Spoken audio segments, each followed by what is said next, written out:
જામનગર શહેરમાં વાલસુરા રોડ પર આવેલ ગવર્મેન્ટ પોલિટેકનિક કોલેજ ખાતે વિદ્યાર્થીઓને કોલેજ અને હોસ્ટેલમાં પડતી સમસ્યાઓને લઈને અખિલ ભારતીય વિદ્યાર્થી પરિષદ દ્વારા ઉગ્ર વિરોધ પ્રદર્શન સાથે આવેદનપત્ર પાઠવી સમસ્યાનું નિરાકરણ લાવવા રજૂઆત કરવામાં આવી હતી।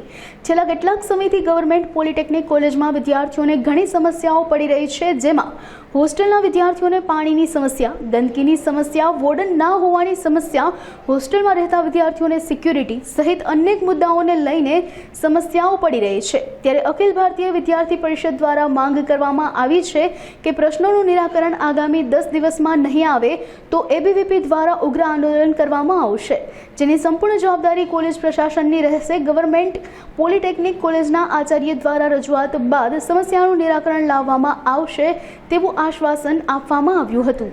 ઉત્સવ પંડ્યા, નગર મંત્રી, અખિલ ભારતીય વિદ્યાર્થી પરિષદ જામનગર।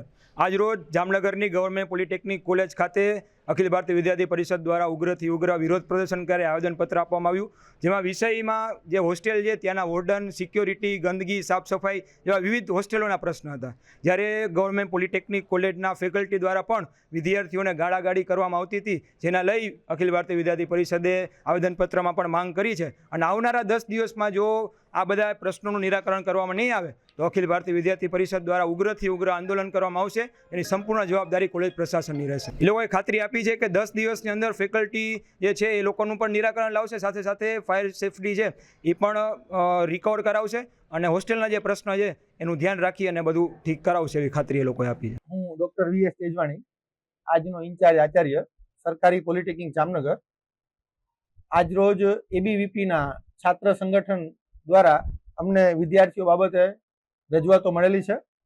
આજે સંસ્થાના આચાર્ય શ્રી એમ પટેલ સાહેબ રજા પર હોવાથી કાલે એમની સમક્ષ એ રજૂઆત મૂકવામાં આવશે અને એનું યોગ્ય નિરાકરણ લાવવામાં આવશે। એમના પ્રશ્નો હોસ્ટેલને લગતા છે, થોડીક ફેકલ્ટી માટેની એ વાતો છે અને થોડુંક ફાયર સેફટી માટે છે। આ ત્રણે બાબતો છે એ માટેની યોગ્ય કાર્યવાહી કરવામાં આવશે।